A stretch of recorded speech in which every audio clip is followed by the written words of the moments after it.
don't ever give up on yourself. I mean, there's nothing more important to do than to be easy and compassionate with yourself. Welcome to the Well Woman Show, where motivated women achieve fulfillment and well-being. You're listening to the Well Woman Show. You're listening to the Well Woman Show. You're going to be in for a good ride. I'm a woman. I would prefer to tell my own story. My story, though it's very personal, is universal. You're listening to the Well Woman Show.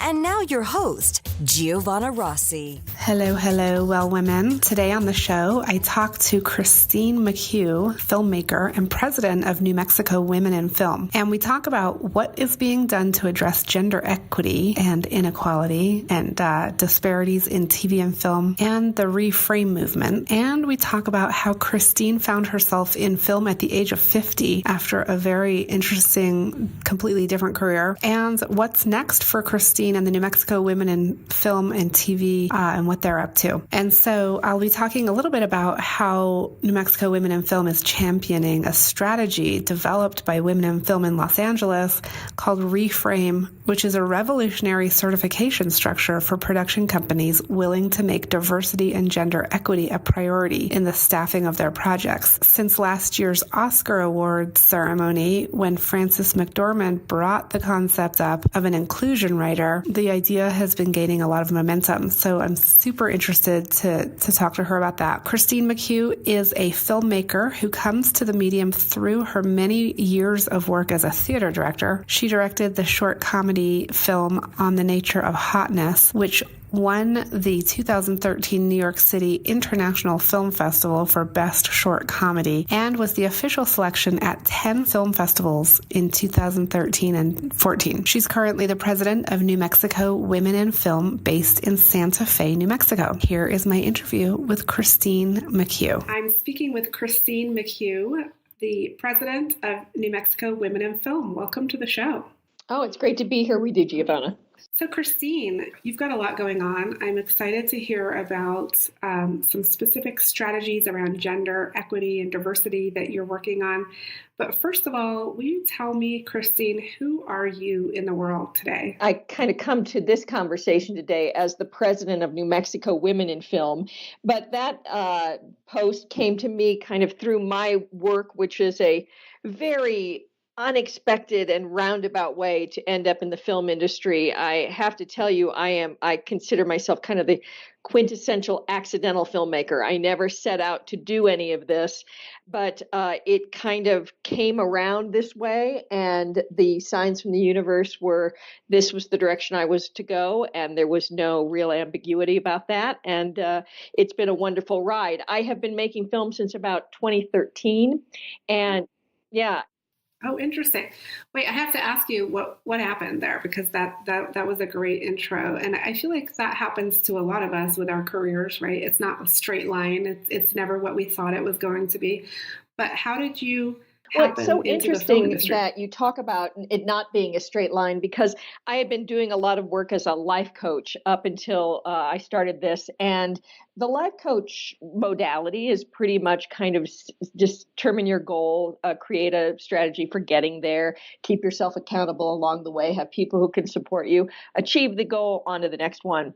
And so it has been kind of linear. And that's kind of the way I thought it was supposed to work. And I was the life coaching work I was doing was basically helping people create their kind of a solo performance piece, like a spoken memoir, so that they're really looking at an exploration of their identity through the stories that they tell other people about themselves.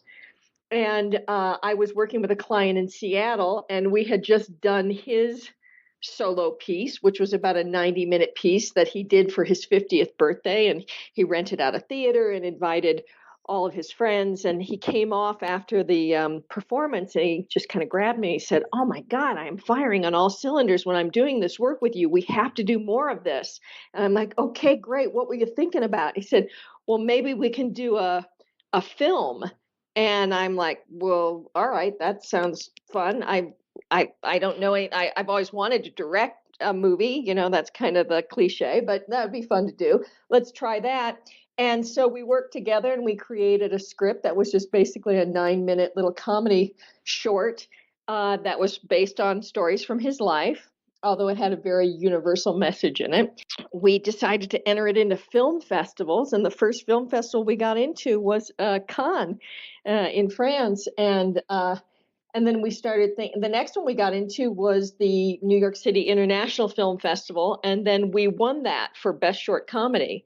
And at that point I thought, I guess I'm going to make movies now. It was the most amazing thing about it for me, Giovanna, was the letting go of expectation or linear process and just kind of falling back into the river and let it take me where it will. I mean, the trusting experience that the universe has my back. And I hadn't really ever done that up until that point in my life. But I think mid-50s was a good time for me to trust in that. And it sure paid off because it just went bing, bing, bing. The next thing I did, I got involved with New Mexico Women in Film, and I had a mentor discussion with someone who said it would be a good idea for you to start taking classes and learn how to be to do what your editor and your cinematographer did. And I did that. My first class project, I did a little mini documentary about my mother-in-law, who was dying of cancer at that time. And after she passed, they showed it at her memorial, and I put it up on Facebook. And then all of my friends came to me and said, I want you to do that for my parents. So I developed this little business creating legacy videos of matriarchs and patriarchs of families. So the second film project I ever did, I started a business out of. The third film project I ever did was another final for one of my classes, and it was a friend of mine from the Bay Area who is a singer-songwriter, incredibly talented woman. She said, I want you to make a video of this one song that I think will go viral. And I had seen her perform the song many times. And I said, I'm pretty sure that will go viral. That's a good one. So we worked on that, and then we released it. It's a musical video called Older Ladies by Donna Lou Stevens. And it has 17 million views on YouTube right now. It's been downloaded enough times and embedded in other sites that it has more than 70 million views on all the cumulative sites.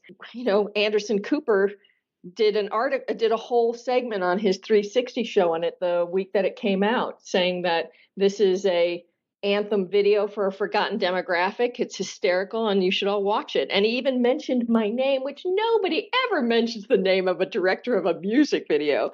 So it was like, okay, well, I'm going to do this now. I'm going to do this for a while. And that's kind of how it's gone for me. And it's just been wonderful. And all of that, interestingly enough, has happened in Santa Fe, in which the old adage is it either embraces you or it spits you out. And there was just no question. It took me up in a full body bear hug. Wow, that's incredible. Oh my gosh. Okay, so going back and maybe putting your life coaching hat on, why do you think you were so successful at this, starting in your 50s as a filmmaker? Well, I think at this point in any person's life, there's something of a confluence of all of their experience. There's a way where you're able to integrate all of the things you've learned how to do up till this point. And I have to say, though, while that is, I think, a common experience for a lot of people, I don't know that the second half of the formula is as common, which is my willingness to let go and just go with the flow, just trust that it was going to be okay. And I will tell you the most unusual part of the experience was when we were getting ready to release the first short comedy video, which is called On the Nature of Hotness with Richard Snyder. He had said, now that we're done with it, I don't want to just put it on YouTube. I want to enter it into film festivals. And I don't want to just enter it into any film festivals. I only want to enter it into first-tier film festivals. And my thought that I said inside my mind, I did not say it out loud to him, was, okay, go ahead, knock yourself out. I don't really think it's that good. And it wasn't that it was because I didn't trust my participation in the process. it was like, I didn't think my work was very good. So here I was, as his life coach, the kind of, if you can dream it, you can be it, support, champion that I've been hired to be for him all these the years that we worked together. And I want to say that to him, but because my work was involved with it, I didn't really trust it. I didn't have that same kind of confidence or that willingness to believe in it at that level. And then it immediately paid off, and I had to reevaluate how do I look at my own work? Where's the faith that I have in what I do? And it really pulled me up short. It really made me think that I had to invest a lot more care and time and faith in the work that I do. And once I started doing that, it was just kind of just straight road to having a lot of small successes, but definitely undeniable. So it was really very cool process.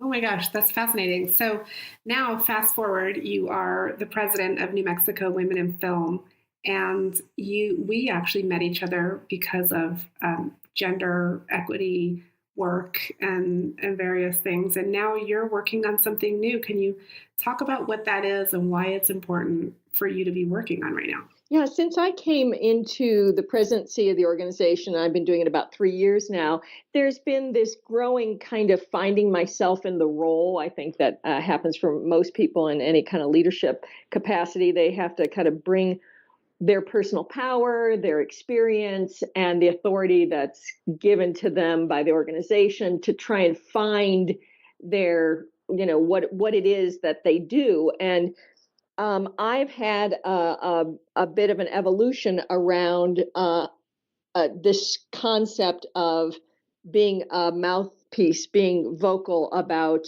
gender equity, especially at a time, it came clear to me that there, and again, Giovanna, I don't have a long history working in a studio system or working on big sets. I don't come to this with the same kind of traditional background that a lot of women professionals in this industry have. So it actually was a bit of a dawning on me just how unbelievably inequitable the hiring rate was between men and women in the industry. And so as it became more and more obvious, there's a lot of social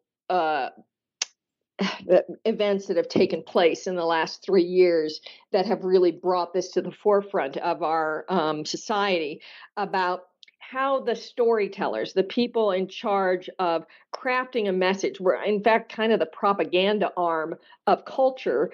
How could it be so heavily weighted in favor of men so that women's stories, women's opportunities, we're not getting them. And when that really hit me, I took it up full force and said, if we're going to be the organization, kind of the face of women working in this industry in the state, we have to take a big stand on this. Are you at the top of your game professionally, but feeling burned out, or finding it hard to focus on your goals, or unfulfilled personally? Or are you in transition, simply juggling so many things you find it hard to take care of your own needs? Well, you're not alone. We all need to activate the 4 universal superpowers.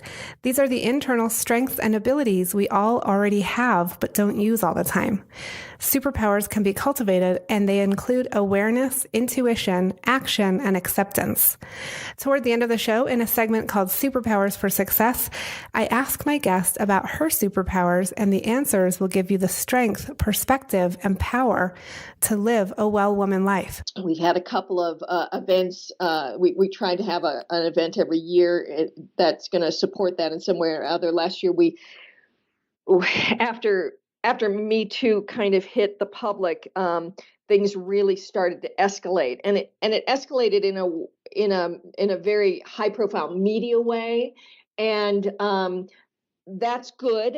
I think it's good that it brings our attention to it, but I'm concerned that it doesn't have the real teeth to affect longstanding change, because it is a media spin more than it is let's take this to the courts and let's have laws. Let's make sure there are laws that legislate around this. So that's kind of what we're doing. But last year we had screening of Jennifer Seibel-Newsom's two documentaries, Misrepresentation and The Mask You Live In, which are fabulous examples of how women and girls are inculcated in the images of what they're allowed to be through media, and then also the idea of where toxic masculinity begins.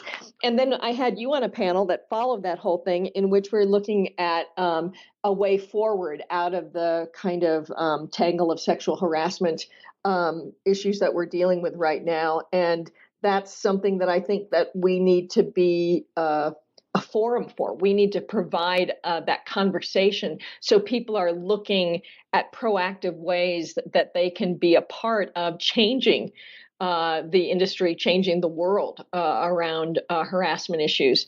So that was last year, and that was great, because we had a couple lawmakers on the panel too, and I loved the way the panel was very focused, because I'm very practical. I'm a policy person, and I want to see practical solutions to things. And so when you just said, the Me Too movement has been great in a lot of ways, but what's actually, on the ground happening, what's actually changing? That's what I'm very interested in. And so I love that you're bringing that up over and over, and you're doing that again in February with the showing of another film, and really working on a very innovative strategy. Well, a lot of this was prompted by one of the guests that we'll have in February, one of the featured personages in the film that we'll be showing, which is the documentary, This Changes Everything. And that's Maria Geis. Maria Geis we had as a guest speaker a couple of years ago. We did it in Santa Fe, and we Skyped her in on a big screen in an auditorium, and had a fascinating discussion, because this woman has done an amazing job. I mean, what she has done to basically put real legal teeth into creating gender equity in the film industry. I think she was instrumental with getting the ACLU to write a letter to the EEOC about this kind of disparity. And then the EEOC launched their own investigation, in which they basically interviewed all the studio heads, the agencies, all the different guilds, kind of all the gatekeepers for employment in Hollywood, and are in the process of drawing their own conclusions about how bad this is, and how also in violation of Title VII fair hiring laws it is, what's been happening there. In so doing, she has made herself something of a pariah in Hollywood, and that's what they talk a lot about, this dropout period where women may get one opportunity, but then it's 15 years before they get their next opportunity, as opposed to a man who has a successful first film or first TV episode and gets hired almost immediately. So she had that going on for her, and she knew that it didn't feel right. And so she started to look into it. As she looked into it, she's made herself basically a burr under the saddle of almost all of the film and TV industry, because they're being called out by her on their unfair, unjust actions. And so she's taken one for the team. She's made this now her life work, and given up really the opportunity to create media and film and television. And she is an incredible advocate and mouthpiece for this new movement. So what is the movement, and what is the strategy?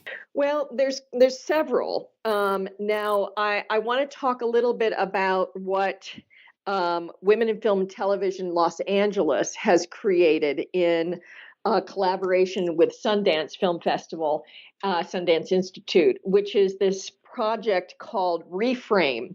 And it is a structural approach, or a systemic approach, to how to create awareness about this disparity in hiring. And one of the things that they say that I love so much is they were saying that gender parity on its own is intersectional. It because it creates equity for all underrepresented groups.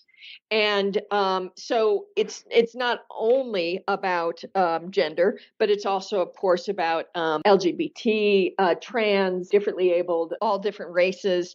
And they're trying to make sure that that is happening at the same time, but the Venn diagram does kind of meet a lot around this underrepresented groups in gender.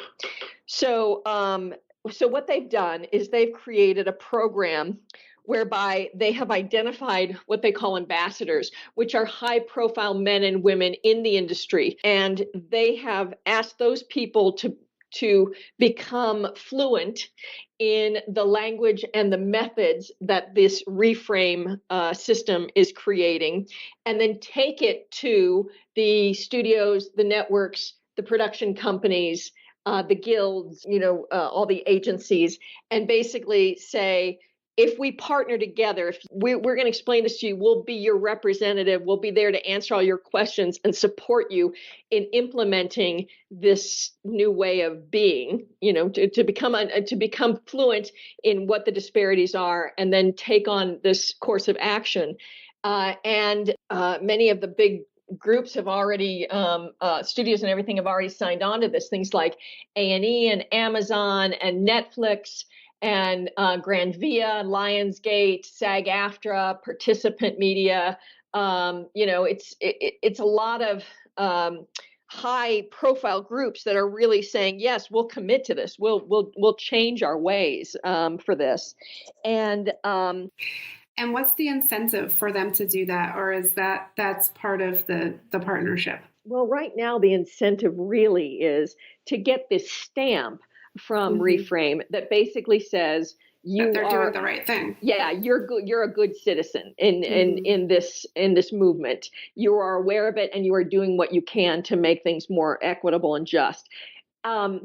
Which is a nice idea, and I do think that there probably is some traction there around kind of peer pressure, that other groups will say that and say, oh, we want to have that too. I think it's very good for their marketing. I think it's good PR for them to have it. My problem with it is it doesn't really have the teeth because it comes at the end of the project. So it doesn't really have the kind of enforcing thing that I think it should come at the beginning of the project. I think it would be great if we had something that said, yes, these people are committed to it, and they're going to, try and do as much gender equitable hiring as possible. And because that they've shown that they've got this many producers and this many women on screen, this many writers, that they've got a percentage of this, we're going to give them this stamp before they get going. Because otherwise it feels a little bit like window dressing, and it feels a little bit like, I don't know, it's a little, I think it's diminishing of the real effort. And I think that what's missing, and what Maria talks a lot about in the documentary, is there really needs to be an accountability to the laws of the land around hiring that this industry has particularly regarded for all these many years, because they're kind of rogue. They're kind of, we get to do what we want. Nobody has sway over us. It's a very kind of maverick industry. And the thing about that feels like there's a real opportunity to take advantage of is that the film industry, film and media, is actually like I said earlier, it's almost like the propaganda arm of culture, especially in the United States. It's like we could conceivably be the spearhead for how things could change. I mean, if we were to be that equitable in how we, create our how we put together our creative teams so that it's that diverse and that fair across the board, we could be an absolute model for social welfare, education, for every other aspect of the things that we're trying to legislate these days, and make sure that they are fair in that regard. And the problem is, unlike socialized countries, the film industry is a private industry. The money comes from private interests, and we can't dictate how private interests spend their money. Unlike Sweden, which has a movement in place right now called 50-50 by 2020, which is to have absolute gender parity across the board by 2020. And they're on their way there. They're like at 48% right now already. The amount of strides that they've made around that, but they have a big stick with the nation, the national government being able to enforce how things get funded. You don't get funded if you don't have, if you're not adhering to the laws of gender equity and gender fairness. So what I really, really would love to get some real decision makers, some real high-profile lawmakers. Would love to have our new governor, Michelle Lujan Grisham, in this screening so that she could become aware that there's actually a very unique opportunity that the state of New Mexico has, which is using our tax incentives, which is very generous for both internal and external production companies who come here to do to produce anything in New Mexico, where they're getting a 25% rebate on what they're doing. If they could be held to this standard of we have to see that you are adhering to Title VII hiring laws before you're getting this kind of money from us. Before and we could even, I think I'm not a lawmaker around this. I haven't looked into what the different structures you could set up, and I'm quite confident that you could set up a different rating for how well you're doing in that, depending on how well what percentage of the tax rebate you qualify for. And I know it's a very it's a pretty out there proposal. But I do think that we have the opportunity to be a real model for the nation about how to do this. Yeah. So, Christine, are you hoping to do something this legislative session, or is this a longer term strategy? Well, I think it's to be practical, it has to be a longer term strategy. I look at what is facing this legislature with the new governor, and especially when I look at what they have on their plate around reforming school spending and things like that, and how how that's going to be done. Got a lot going on. I think it's unrealistic to think that they're going to be able to tackle something like this when they've got such a deadline breathing down their necks around doing that in the next 6-week session or 6 weeks coming up. But I will say that I would like to put it on their radar. I think that if they're thinking about this, especially we're going to have a new film office head. We have Alicia Keys in now as the cabinet person doing economic development, a film person out of the Albuquerque Film Office. There are a lot of people that have a very in-depth understanding of all the moving parts around this. And I would like them to have this idea of, most lawmakers really don't have any idea about the letter from the ACLU in 2015 and then the subsequent investigation that the EEOC has launched into, and how things are shaking out around that. That's crucial to know. That is how, if you are armed with that kind of information, you are inspired to be a change leader around that, I think, in this state. And I think we could do that.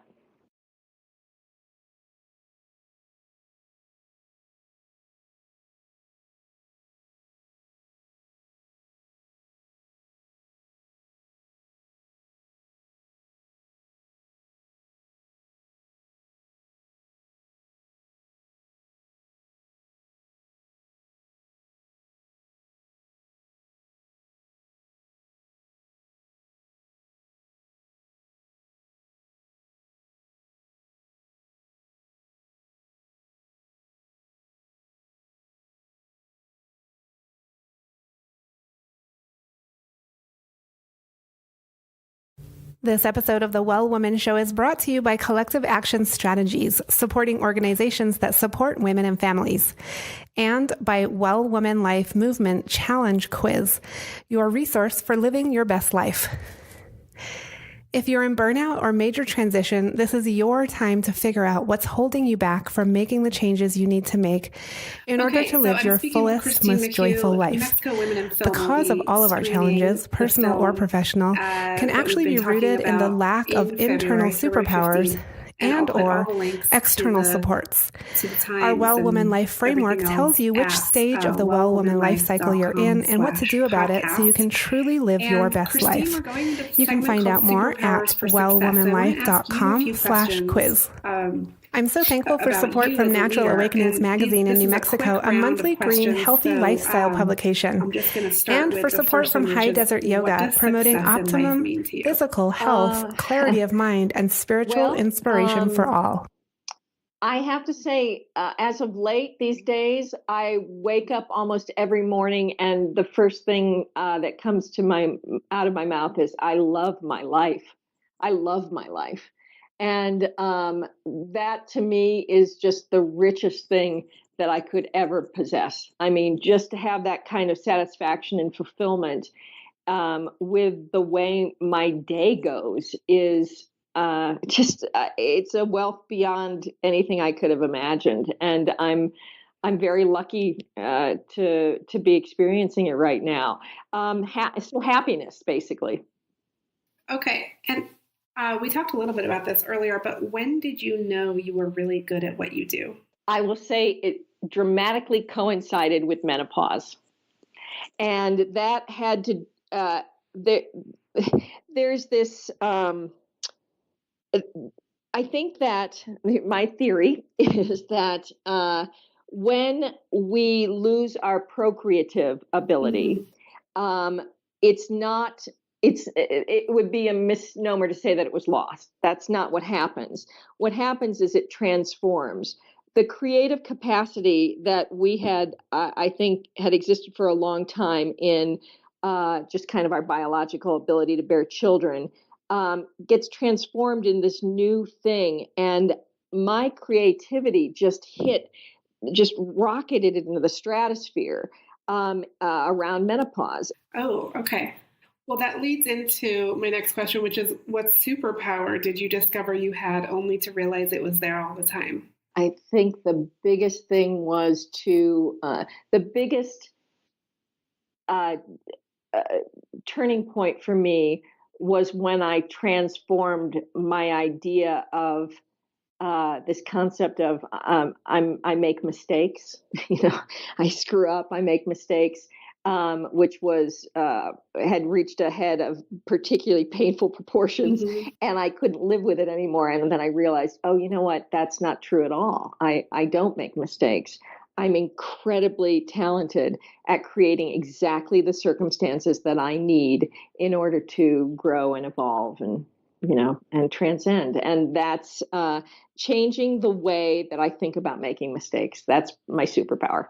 Oh, I love that. Okay. Describe a personal habit that contributes to your well-being. The biggest, I'm sure I'm not the first person who's ever said this, but it's definitely made a difference for me. The biggest change has come from a disciplined mindfulness practice, meditation, being able to sit quietly and notice, to watch the freaking freak show of my mind, play all the time and be able to kind of let it go and not attach to any of those stories has been the biggest single thing that's contributed to my happiness and well-being for sure. Oh yeah, no, I hear that. Okay. What advice would you give your 25-year-old self? I think the thing about mistakes, that you can't make them. Don't worry about it. They don't happen.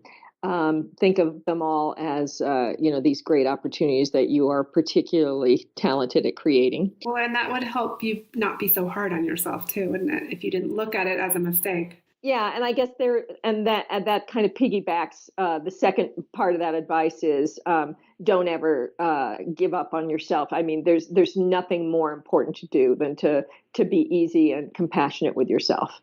That's the most important thing that there is. because man, from that nuclear generator comes enough to power a world. Yeah. Oh, I love that. What makes a good leader, Christine? For me, it's the willingness and the dedication to knowing oneself. In other words, to be self-reflective, to be inspired, to be self-actualized, to really understand yourself, because in understanding yourself, you're able to be kind of a conduit for love in the world. And that's the trick, I think. Yeah. And so what is your greatest challenge as a leader? It's not getting caught up in the stories. When I think that taking criticism, it continues. The struggle is, and this is not going to be a finish line I cross in this lifetime, is to continue to be compassionate with myself. And so one of the practices is kind of seeing criticism as a gift. Mm.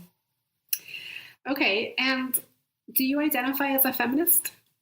Oh, most certainly. That's not even, I hardly have any other identity right now besides that one. It's so funny. I was thinking about that a lot at the Women's March, and how that term has been kind of vilified. And it's like, oh man, you're really missing what this means. Yes, I most definitely consider myself a feminist. I know. I talk to so many people about that word, and people have such different, feelings and interpretations and baggage and just stories around that word. And so, do you ever think that there's a time when language needs to shift because there's so much baggage, or is it a matter of explaining it more? Well, I think explaining it more has to, what's absolutely core to that is educating people about the history of where it went wrong. You talk the feminist movement, Germaine Greer's movement of like the 60s and 70s. You can see how a word gets taken up kind of propagandistically torqued in order to serve, to undermine it, to serve somebody else's agenda. You see it, with Rush Limbaugh and his feminazi stuff. And it's like, well, if you're just aware that that's what's happening, people need to be thinking critically, especially in this time of social media. That here's a good example. When something comes across my social media that I want to believe so much, like it creates this visceral reaction in me, like, oh, that's got to be true. And I want to maybe share it right away and put it out there. I stop myself every single time, because I know that if I had that reaction, it was engineered to do that to me. And I do my research at that point. But you have to be able to be self-aware enough to know that if something is being, if you're being manipulated emotionally, you have to be able to be aware you're being manipulated emotionally. Yeah, and that's the whole thing about media literacy, right? Yeah, absolutely. And but that's the kind of critical thinking that we have a responsibility, if we have any awareness of it at all, to continue to pass on to people. And I think that's the way that feminism has been torqued and misused by other people for their agenda. Last question, Christine. What are you reading right now? What's on your nightstand? I am reading The Underground Railroad by Colson Whitehead, which is fantastic. I love it so far. It's really amazing. But I just read another great book, Tara Westover's Educated, and that was some really, really great stuff. Okay, awesome. We love getting book recommendations from our guests. Christine, it's been such a pleasure having you on the show today. Oh, it's been great talking to you, Giovanna. Thanks for having me on. That's it for our show today. Remember, if you need support to live your Well Woman life, head over to wellwomanlife.com/Facebook to join us. Our monthly live event, Well Woman Drinks, brings women together to share our successes and challenges as women, leaders, moms, aunts, sisters, and all the other roles we carry. If you'd like to attend a Well Woman Drinks near you, or if there isn't one in your city yet and you'd like to start one, email info@wellwomanlife.com. If you enjoyed the show, please take a moment and subscribe in iTunes and leave a review. This helps raise visibility, which is super helpful when it comes to producing the show every week. For feedback, comments, or just to let me know you were listening today, find me on Facebook, Twitter, and Instagram @WellWomanLife. I'm Giovanna Rossi for The Well Woman Show. Until next time, have a super powerful week.